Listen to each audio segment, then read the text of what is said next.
Hello students, in last lecture we have seen the string comparison without using string instruction, but in this lecture we are going to see the comparison of the string using string instruction. That now we will see the program for comparison of two strings using string instruction, that is CMPSB instruction if the string is terminated with the $sign. For CMPSB instruction, the default memory pointer for source and destination blocks are DS:SI and ES:DI respectively. म्हणजे सोर्ससाठी तुम्ही memory pointer काय use करणार आहे, DSSI, आणि डेस्टिनेशनसाठी ESDI असे तुम्ही दोन काय करणार आहे, मेमरी पॉइंटर्स यूज करणार आहे. आता जो खालचा प्रोग्राम दिला आहे तो काय तुमचं CMPSB इन्स्ट्रक्शन यूज करून केलेला आहे. त्यासाठी फर्स्ट आपण अल्गोरिदम बघूया. पहिला डेटा सेगमेंट इनिशियलायझेशन, पहिला length of the source string तुम्हाला फाइंड आउट करायला पाहिजे. सेम डेस्टिनेशनची स्ट्रिंगची लेंथ फाइंड आउट करायला लागणार. दोन्ही स्ट्रिंग्स कंपेअर करायच्या. दोन्ही स्ट्रिंग्स जर कंपेअर केला आणि ते इक्वल नसतील तर स्टेप नंबर 10ला जायचं आणि display messages strings are not same. आणि जर दोन्ही इक्वल असतील तर तुम्ही काय करणार आहे, तुमचे कॅरेक्टर्स जे आहेत ते काय कॅरेक्टर बाय कॅरेक्टर काय करणार आहे, कंपेअर करणार आहे. आणि कंपेअर केल्यानंतर बोथ द स्ट्रिंगमधले जर कॅरेक्टर जर सेम नसतील तर तुम्ही परत स्टेप नंबर 10ला जाणार आणि मेसेज डिस्प्ले करणार की स्ट्रिंग्स आर नॉट सेम. आणि जर सेम असतील कॅरेक्टर तर तुम्ही काय करणार आहे, you are going to display the message as the strings are same and then go to stop. Then see the program, that is dot model एक memory model declare केलेला आहे. त्याच्यानंतर डेटा सेगमेंटमध्ये जर तुम्ही चेक केला तर source string, destination string, computer फक्त लोअर आणि अप्पर केसमध्ये जरा डिफरन्स आहे ते तिथे डिक्लेअर केलेलं आहे. देन काउंट एस जो आहे तो सोर्स स्ट्रिंगमधले character number of characters count करण्यासाठी. Then to count the number of characters in destination string count D is used. Then message 1 is strings are same, message 2 strings are not same, हे स्ट्रिंग्स आहेत दोन्ही. Then तुम्ही code सेगमेंटमध्ये आला तर first काय केलं आहे, डेटा सेगमेंट इनिशियलाइज केला आहे.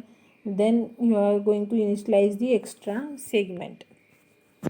आता सोर्स स्ट्रिंगची लेंथ तुम्ही काय करणार आहे, फाइंड आउट करणार आहे. त्याच्यासाठी तुम्हाला STRS हे SIमध्ये मूव्ह करायला लागणार आहे. That is initialize memory pointer for the source string. Then जे काही SIनं पॉईंट केलेले कंटेंट्स आहेत ते ALमध्ये घेतला तुम्ही. Read the character from the source string that will be compared with the $sign. If both are equal then go to exit. म्हणजे dollar काय indicate करते, this is the end of the string आणि ते एक्झिटला जा म्हणून सांगते. जर जसं नसेल, दोघं इक्वल नसतील तर आपल्याला काय करायला पाहिजे, इन्क्रीमेंट करायला पाहिजे आपला मेमरी पॉइंटर. आणि जो काही काउंटर आहे तो सुद्धा इन्क्रीमेंट करायला लागणार आहे to count the length of the string आणि जम्प टू नेक्स्ट, म्हणजे परत नेक्स्ट कॅरेक्टर रीड करण्यासाठी जाणार आहे तुम्ही. Then similar we will go for the destination string. Destination स्ट्रिंगमधले पण आपल्याला काय करायचं आहे, नंबर ऑफ कॅरेक्टर्स काय करायचं आहे, काउंट करायचं आहे. मग त्यासाठी तुम्हाला पहिला मेमरी पॉइंटर इनिशियलाइज करायला लागणार आहे. देन ते स्ट्रिंग तुम्ही रीड करणार आहे, character from the source string, ते कंपेअर करणार आहे विथ द $sign. जर दोघं इक्वल असतील तर एक्झिट 1ला जाणार आहे आणि जर इक्वल नसतील तर तुम्ही काय करणार आहे, तुमचा SI म्हणजे मेमरी पॉइंटर इन्क्रीमेंट करणार आहे, तुमचा काउंटर डेस्टिनेशन काउंटर इन्क्रीमेंट करणार आहे, जेणेकरून तो लेंथ काउंट करेल तुमच्या डेस्टिनेशन स्ट्रिंगची. आणि जम्प टू नेक्स्ट वन, परत तुम्ही नेक्स्ट कॅरेक्टर रीड करण्यासाठी परत वरती नेक्स्ट वन लेबलला मूव्ह होणार आहे. देन आपल्याला जर कंपेअर करायचं झालं length of both the strings तर काय करणार आपण, पहिला ALमध्ये आपण काय केले, सोर्स मधले जे काही नंबर ऑफ कॅरेक्टर्स आहेत ते तुम्ही कुठं स्टोअर केले, काउंट एसला. मग त्याची व्हॅल्यू तुम्ही ALमध्ये मूव्ह केली. मग ते कंटेंट तुमच्या काउंट D म्हणजे डेस्टिनेशनमध्ये किती नंबर ऑफ कॅरेक्टर्स आहेत हे काउंट Dला स्टोअर केलं. मग ALचे कंटेंट आणि काउंट Dचे कंटेंट्स तुम्ही काय कंपेअर केला, म्हणजे इनडायरेक्टली तुम्ही काउंट एस आणि काउंट D कंपेअर केला. देन जर दोघं इक्वल नसतील तर गो टू एक्झिट 2 आणि display the message as strings are not same. आणि जर सेम असतील तर तुम्ही काय करायचं, नेक्स्ट इन्स्ट्रक्शन फॉलो करायची, that is clear directional flag. Then तुम्ही काय करायला लागलाय, move CH, 0 and move CL, count S. initialize byte counter, that is length of the string. Okay, then move SI comma offset STRS, म्हणजे तुम्ही काय केला, memory pointer initialize केला for the source string. आता सेम डेस्टिनेशन स्ट्रिंगसाठी सुद्धा काय केला तुम्ही, मेमरी पॉईंटर इनिशलाइज केलेला आहे. Move DI comma offset STRD. मग दोघं काय केला, CMPSB ही जी इन्स्ट्रक्शन आहे ती यूज करून काय केला, compare character from source string with the character of a destination string. म्हणजे सोर्स स्ट्रिंग आणि डेस्टिनेशन स्ट्रिंगचे तुम्ही कॅरेक्टर्स काय केला, कम्पेअर केला. देन दोघं इक्वल नसतील तर तुम्ही एक्झिट 2ला जाणार आहे आणि you are going to display the message as strings are not same. आणि तुम्ही नंतर काय करणार, तुमचा लूप अप जे आहे ते तुम्ही काय करणार आहे, डिक्रिमेंट करणार. तुमचा जो काही बाईट काउंटर असेल तो 0 झाला आहे की नाही ते चेक करणार. जर 0 असेल तर तुम्ही जर 0 झाला नाही तर तुम्ही काय करणार आहे, नेक्स्ट कॅरेक्टरला मूव्ह होणार आहे आणि तुम्ही कुठं जाणार आहे, टू द अप लेबल. आणि जर 0 झाला असेल तर तुम्ही बाहेर पडणार आहे आणि तुम्ही काय करणार, डिस्प्ले करणार की message as a string are same असा मेसेज डिस्प्ले करणार. अदरवाईज जर एक्झिट 2ला असेल तर तुम्ही स्ट्रिंग्ज आर नॉट सेम असा डिस्प्ले करणार आणि तुम्ही प्रोग्राम तुमचा टर्मिनेट करणार आहे. आणि त्याच्यानंतर जर तुम्ही स्ट्रिंग जर सेम जरी डिस्प्ले केला तरी इथं पण जम्प टू एक्झिट 3 आहे बघा बाळांनो. ते इन्स्ट्रक्शन काय करणार आहे, तुमचा प्रोग्रामला टर्मिनेट करणार आहे. Then after execution of the program, the message strings are not same will be displayed on the screen. The length of both the strings are same, but the cases of the characters in both the strings are different. Hence strings are not same. म्हणजे हा programme execute केल्यानंतर आपल्याला strings are not same हा message display होणार आहे on the screen. कारण दोघांचे length जरी सेम असतील तरी त्याचं जे काही कॅरेक्टर्स आहेत त्याचं केसेस काय आहेत, डिफरंट आहेत. त्यामुळं स्ट्रिंग्ज आर नॉट सेम असा मेसेज डिस्प्ले होणार आहे. देन आता आपल्याला जर स्ट्रिंग रिव्हर्स ऑर्डरमध्ये डिस्प्ले करायची झाली तर काय करायचं बघा. In a C language STRREV, that is string reverse function, is used to perform the string reverse operation. In assembly language program we can perform same operation. So memory pointer and length counter should be initialized to read string and then copy string in another blank string variable in reverse order. म्हणजे memory pointer आणि आपल्याला length counter दोघं काय करायला लागणार आहेत, initialise करायला लागणार आहेत, जेणेकरून आपण स्ट्रिंगमधला डेटा रीड करणार आणि तो कॉपी करणार to the another blank string variable in a reverse order. To reverse the string, find out the length of the source string, then add this value to the memory pointer register to point the last character of the source string. म्हणजे पहिला काय करायचं, त्याची length find out करायची source स्ट्रिंगची आणि त्यानंतर काय करायचं, मेमरी पॉईंटरमध्ये काय करायचं, आपण लास्ट जे काय आपलं कॅरेक्टर आहे त्याचं व्हॅल्यू काय करायची, लोड करायची. Okay, then copy the last character from the source string to the first character position of the destination string. म्हणजे तुमचा जो काही लास्ट कॅरेक्टर असणार आहे तो डेस्टिनेशनच्या फर्स्ट कॅरेक्टरला स्टोअर होणार आहे आणि ते ऑपरेशन आपण कंटिन्युअसली परफॉर्म करणार आहे जोपर्यंत आपलं फर्स्ट कॅरेक्टर ट्रान्सफर होत नाही to the destination by decrementing memory pointer of the source string and by incrementing memory pointer of the destination string. म्हणजे तुम्ही सोर्स स्ट्रिंगचं सगळ्यात लास्ट तुम्ही काय करणार आहे, कॅरेक्टरला पहिला पॉईंट करणार, तो तुमच्या फर्स्ट कॅरेक्टर ऑफ डेस्टिनेशनला स्टोअर करणार. तुमचा जो काय मेमरी पॉईंटर आहे डीलिंग विथ द सोर्स तो तुम्ही काय करणार आहे, कंटिन्युअसली डिक्रिमेंट करत राहणार आहे आणि जो काही तुम्ही डेस्टिनेशनशी डील करताय तो तुम्ही कंटिन्युअसली काय करणार आहे, इन्क्रिमेंट करणार आहे.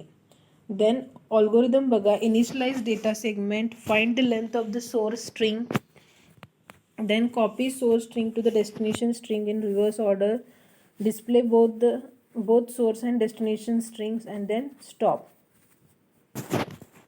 आता इथं बघा पहिला एक मेमरी मॉडेल डिक्लेअर केलेला आहे, त्याच्यामध्ये सोर्स स्ट्रिंग जी आहे ती कम्प्युटर डिपार्टमेंट म्हणून आहे बघा आणि डेस्टिनेशन स्ट्रिंग जी आहे ती आपण काय केलं आहे, ड्युप्लिकेट केलेली आहे.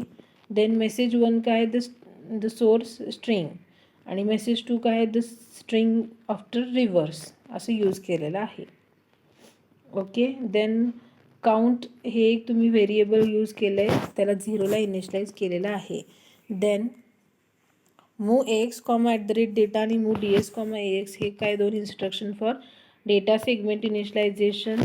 देन तुमचं move S I comma offset S T R म्हणजे इनिशियलाइज केला तुम्ही memory pointer for the source string.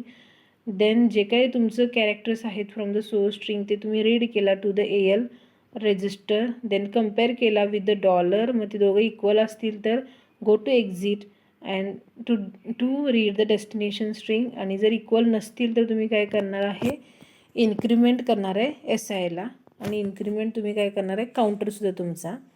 Then jump to next झालं. मग नेक्स्ट कॅरेक्टर रीड करण्यासाठी ओके. देन तुम्ही एक्झिट केल्यानंतर काय होणार आहे बघा, डेस्टिनेशनशी तुम्ही डील होणार आहे. म्हणजे तुम्ही पहिला काय करणार, मेमरी पॉईंटर इनिशियलाइज करणार आहे फॉर द डेस्टिनेशन स्ट्रिंग. त्याच्यानंतर तुमचा जो काय म्हणजे डिक्रीमेंट काय करणार तुम्ही, memory pointer for the source string. म्हणजे तुमचं जो काय सोर्स स्ट्रिंग जो आहे त्याचं जो काही लोकेशन असणार आहे ते SIमध्ये असणार आहे आणि ते तुम्ही काय करणार आहे डिक्रीमेंट करणार आहे. देन मूव AL कॉमा म्हणजे ब्रॅकेटमध्ये SI म्हणजे काय, read the character from the source string in reverse order. म्हणजे तुमचा आता पॉईंट कुठं करायला लागला आहे, तुमचं लास्ट लोकेशनला. मग तुम्ही लास्टचं कॅरेक्टर रीड करायला लागला आहे ना, म्हणजे तुम्ही रिव्हर्स ऑर्डरमध्ये रीड करायला लागला आहे आणि ते तुम्ही मूव करायला लागला आहे to the DI copy it to the destination string in a forward order. तुम्ही DI त्याच्यानंतर इन्क्रीमेंट करणार आहे आणि डिक्रीमेंट काय करणार तुम्ही काउंट करणार. जो काही तुमचा काउंटर आहे तो तुम्ही काय करायला लागला आहे डिक्रीमेंट करायला लागला आहे. तो 0 झाला आहे की नाही ते चेक करायचं. जर तो 0 असेल तर आपल्याला ह्यातनं लूपमधनं बाहेर पडायला लागणार आहे आणि जर 0 नसेल तर परत अपला जाणार आहे. That is if length of the counter is not equal to 0 then jump to up to copy the next character. Display both the strings on the screen using 09 function of INT21H. म्हणजे जे काय आपलं function आहे 09H of INT21H हे use करून आपण काय करणार आहे, स्ट्रिंग डिस्प्ले करणार आहे ऑन द स्क्रीन.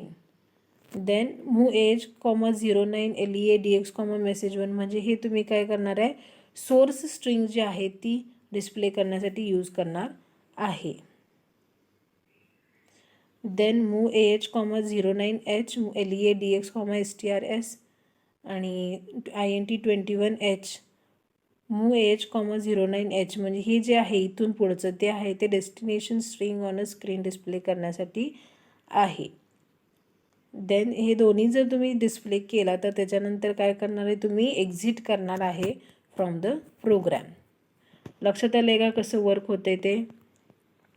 फक्त हा अल्गोरिदम लक्षात ठेवा तुम्ही. पहिला तुम्हाला काय करायचं आहे, डेटा सेगमेंट इनिशियलाइज करायचं आहे, त्याच्यानंतर सोर्स स्ट्रिंगची लेंथ फाइंड आउट करायची, कॉपी करायचं source string in a destination string in a reverse order. म्हणजे तुमचं सोर्सच पहिला काय करायचं, लास्ट कॅरेक्टरला पॉईंट करायला लागला असं त्याच्यात पॉईंटरमध्ये इनिशियलाइज करायचं जेणेकरून तो लास्ट कॅरेक्टर रीड करेल आणि फर्स्टला तुमच्या डेस्टिनेशनचा स्टोअर करेल. मग डिक्रीमेंट करायचं त्याला, मग इकडं इन्क्रीमेंट करायचं डेस्टिनेशन आणि ते रीड करून इकडं सेकंडला स्टोअर करायचं. असं जोपर्यंत आपलं लास्ट होत नाही म्हणजे फर्स्ट कॅरेक्टर आपलं स्टोअर रिझल्ट आपला रीड होत नाही तोपर्यंत करत राहायचं. लक्षात आले स्ट्रिंग रिव्हर्स ऑर्डरमध्ये डिस्प्ले कशी करायची. Then today we will stop here. Thank you.